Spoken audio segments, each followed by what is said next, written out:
Hi friends मु रश्मि आपण मानक रश्मि ट्यूब रे स्वागत जनाऊँगी। तो फ्रेंड्स आजिकार बिग ब्रेकिंग अपडेट आपण मानकर समस्तों पई गुरुत्वपूर्ण रही। जिते सारा प्राथमिक शिक्षक रही पूरा सारा भारत रे आजिकार जो राय आसी सुप्रीम कोर्टर जजमेंट से जजमेंट को नहीं समस्ते एवं व्यस्त विव्रत रही। तो से गुरुत्वपूर्ण ऑर्डर जोटा कि सुप्रीम कोर्टर ऑर्डर रही 110 पेज विशिष्ट से 110 पेज विशिष्ट ऑर्डर रही से जो आपर डाउट रही जे टीटी अर्थात आम राज्य कथा कहे टीटी कथा आम आलोचना करवा जेहेतु सुप्रीम कोर्ट टीटी रो ऑर्डर देछि। टीटी रो ऑर्डर माने टीचर एलिजिबिलिटी टेस्ट जेहेतु जी जो राज्य रे जाउछि सेही राज्य रे से टीटी देबो जी ओडिशा रे जाउछि ओटीटी जी महाराष्ट्र जाउछि एमटीटी से बड़ा अन्य राज्य अनुसार वेस्ट बेंगल डब्ल्यूटीटी से बड़ी विभिन्न राज्य रे विभिन्न प्रकार ना रही किंतु समस्त ना शेष रे टीटी लगी जोटा कि टीचर एलिजिबिलिटी टेस्ट। तो तार फाइनाल जजमेंट राय आसी जाइए। आपण मैंने ऑलरेडी मु पूर्व गोटे वीडियो डायरेक्ट जजमेंट रो वीडियो देइतिली जो कि जज आपणकर इंग्लिश रे कहते एवं ताकू क्लीयर कट बुझा पड़ुछि जे टीटी कहाँ आवश्यकता कहाँ आवश्यकता नहीं। तो तार पूरा फाइनाल 110 पेज 110 पेज विशिष्ट ऑर्डर आछि पूरा डिटेल्स करके लिखा जाइए से डिटेल्स को बुझा जे कौ मानकर टीटी आवश्यकता रही कौ मान को टीटी दवाई पड़ो ना डिटेल्स बुझा। तेणु आपण अनुरोध वीडियोटी को शेष पर्यंत देखूँ। वीडियोटी देख सारा वीडियोटी पसंद आसिले वीडियोटी को हृदय लाइक कर दिंतु। ता सहित आपंकर सांगसाथी मान वीडियोटी को व्हाट्सएप और फेसबुक माध्यम सेयार करने बिल्कुल भी भूलु नहीं। ता सहित एवं सुधा जब चैनल टी सब्सक्राइब करना सर्वप्रथम चैनल टी सब्सक्राइब कर दिंतु और पाखे आसुवा ऑल नोटिफिकेशन बेल आइकन टी प्रेस कर दिंतु जहाँफल कि ये लेटेस्ट अपडेट सर्वप्रथम आपण मैंने आम चैनल माध्यम पाई परिवे। डेरी न करी चलतु 110 पेज विशिष्ट जो जजमेंट रही ताकू देखि नबा। ये आपणकर 110 पेज विशिष्ट रही पूरा point by point introduction to आरंभ करके आपणकर डिटेल्स देइछि केबे केस आपणकर जो जते सारा केस जाइछि तार पूरा टेबल करी मध्य दिया जाइछि किंतु सब जिनस पढ़िबा संभवकर नुहे आपणकर बहुत लेंथी वीडियो हो ये रही summary of the judgement Etah important रही ए जजमेंट पीडीएफ मध्य आपण माने आम चैनल रू पाई परिबे। जदि आम चैनल को सब्सक्राइब करिथिबे तबे मु आपनको डिस्क्रिप्शन रे देई देबी व्हाट्सएप लिंक सेथिरु पाइथिबे। समरी ऑफ द जजमेंट रही बॉम्बे हाईकोर्ट पाखरु आरंभ करी 12 डिसेंबर 2017 रे टीटी मैंडेटरी करागला माइनॉरिटी इंस्टीट्यूशन पई तार जो सिविल अपील नंबर मध्य दियाइछि 1 अप्रैल 2019 रे ग्रांटेड करागला इंटरिम रिलीफ और to teachers by staying the direction which mandate TET as a qualification. तापर आपनकर 1 अप्रैल 2019 रे ताकू स्टे ऑर्डर दिया गला जे टीटी गोटे क्वालिफिकेशन भाबे ग्रांटेड करागला। तापर TET was held to be mandatory for teachers teaching in non minority institution. तापर जो 1389 मद्रास हाईकोर्ट राय देला जे टीटी मैंडेटरी जो माने टीचिंग पोस्ट रही नॉन माइनॉरिटी इंस्टीट्यूशन मानकर प्रथम माइनॉरिटी कथा उठीदेला तापर नॉन माइनॉरिटी इंस्टीट्यूशन कथा जजमेंट जाइथिला 2 जून 2023 रे as regards minority institution TET was held inapplicable in view of the judgment of the court in Pramati educational and cultural trust को नहीं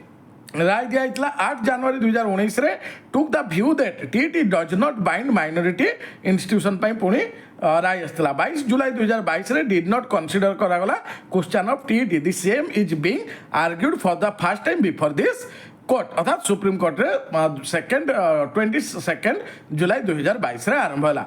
तापर सोसाइटी फॉर अनएडेड प्राइवेट तार details लिखला से गुडी को हमरो जानिबार आवश्यकता नहीं। तो आमे फाइनल जजमेंट जानिबा जोड़े कि 110 पेज रे रही मु आपन को 110 पेज नहीं जाउची सेठी 214 पॉइंट रो आपनकर आरंभ होउची एही रही 110 पेज रो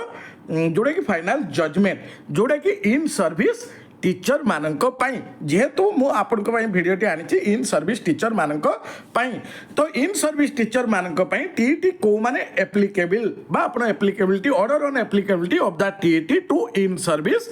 टीचर। तो 214 पेज रे for the detailed discussion, पूरा detailed discussion hela pare, rating on the same, we hold that the provision of the RT Act have to compile with by all school as defined in section 2N of the RT Act, except the school established and administered by the minority, whether religious or linguistic, till such time the reference is decided and subject to the answer to the question formulated above under section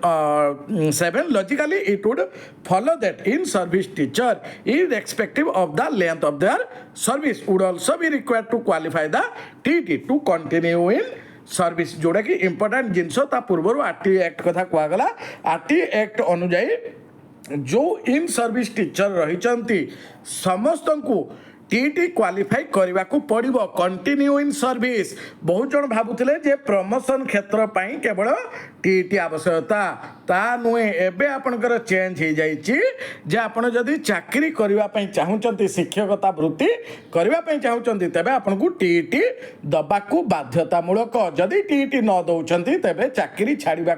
पड़ो तो ताहा illogical बा आपनकर अन्याय ही होची कहबाकू गले किछि teacher मानक क्षेत्र रे जेहेतु से बहु वर्ष धरी चाकरी करि आसुथिले बिना टीटी रे से माने कोन भल स्टूडेंट तैयारी करि नांती ना भल पाठ पढ़ाई नांती से कथा मध्य आपनकर जजमेंट रे लिखा आइछि सेथि पई एठी दियागला लेंथ ऑफ देयर सर्विस अर्थात irrespective of the length of their service जोडे कि 5 वर्ष रिटायरमेंट जो मानकर थिबो से कथा कहआ जाइछि जोडे कि 2215 16 लिखाई क्लियर कर दूची however we are mindful of the ground realities as well as the practical challenges जेहेतु ground realities and practical challenges को देखी there are in service teacher who we are recruited much prior to the advent of the RTE act लागू हेबार बहु पूर्वरु शिक्षक इन service teacher थिले जो माने रिक्रूटमेंट पाइथिले and who might have put in more than 2 or even 3 decades of service अर्थात 2 शताब्दी रु 3 शताब्दी अर्थात 20 वर्ष रु 30 वर्ष सर्विस रे अछंती सेते बेल को आरटी एक्ट लागू हे नथिला तो काहे के एबे से माने टीटी देबे सेथि पई से कहिसंती they have been imparting education to their students to the best of their ability without any serious complaint अर्थात से बिना टीटी रे भी से भल स्टूडेंट तैयारी कर कौन सी कंप्लेन नहीं it is not that the student who have been imparted education by the non-TET qualified teacher have not shown in life अर्थात जो माने non-TET qualified teacher माने मध्य भल पिला तैयारी करछंती to dislodge such teachers from service on the ground that they have not qualified the TET would seem to be a bit harsh although we are alive to the settled legal position that operation of a statute can never be seen as an evil तो ये TT कथा कहुई जे यही teacher माने जे जो माने qualify करना beat हारास अर्थात निश्चित भाव हारास जनक कथा किंतु 216 देखु bearing in mind they are predicament we invoke our powers under article 142 of the constitution of India and direct those teachers who have तेणु यही आर्टिकल अनुजाई कौन डायरेक्शन दिगला कौन निर्देश दिगला देखु who have less than 5 years service left जो मानकर 5 वर्ष रु कम चाकरी रही as on date may continue in service till they attain the age of superannuation without qualifying the TET एटी से आर्टिकल 142 अनुजाई कौन कहले ना जो टीचर मानकर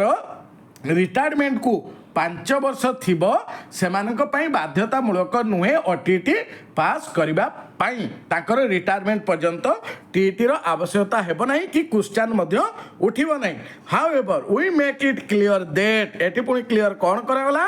if any such teacher having less than 5 years service left जो टीचर मानकर 5 वर्ष रु कम चाकरी काल थिबो जदि से माने प्रमोशन चाहूचंती he will not be considered eligible without he or she having qualified the TET जोटा कि सबुठारो बड़ इंपोर्टेंट जो माने भाबुथिले जे हमर तो 5 वर्ष ଚାକିରି ଆଉ ଅଛି ଆମର ଟିଇଟି ଆବଶ୍ୟକତା ନାହିଁ ସୁପ୍ରିମକୋର୍ଟ କହିଦେଇଛି। କିନ୍ତୁ ଏଇଠି ଗୋଟେ ଜିନିଷ ଲେଖିଛି ଆପଣଙ୍କର 5 ବର୍ଷରୁ କମ୍ ଚାକିରି କାଳ ଥାଇପାରେ, କିନ୍ତୁ ଯଦି ଆପଣମାନେ ପ୍ରମୋସନ୍ ନେବା ପାଇଁ ଚାହୁଁଛନ୍ତି ତେବେ ଆପଣମାନଙ୍କୁ ଟିଇଟି पास करवा जरूरी। विदाउट टीटी रे आपण मानकू कंसीडर करा जीव नाही जे आपण माने प्रमोशन पाइबे बोली। आशा करछि एटू क्लियर हो जाइथिबे। 217 पॉइंट देखंतु in so far as in service teacher recruited prior to enactment of the RTE act and having more than 5 years to retired on superannuation are concerned. अर्थात जो माने आरटी एक्ट पूर्वरु requirement पाइचंती किंतु तांकर retirement पाई 5 वर्षरु अधिक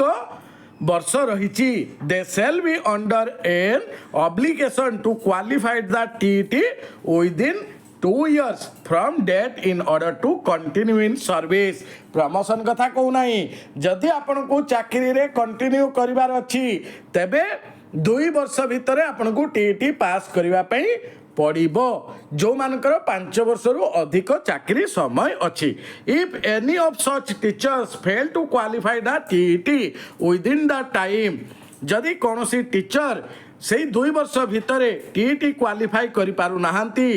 दैट वी हैव अलाउड, अर्थात जते वर्ष अलाउ करा जायछि सेही समय भितर जदि पास करू नाहंती they shall have to quit service, अर्थात चाकरी छाड़िबा पई पड़िबो। प्रमोशन तो दूर कथा चाकरी मध्य रहिबो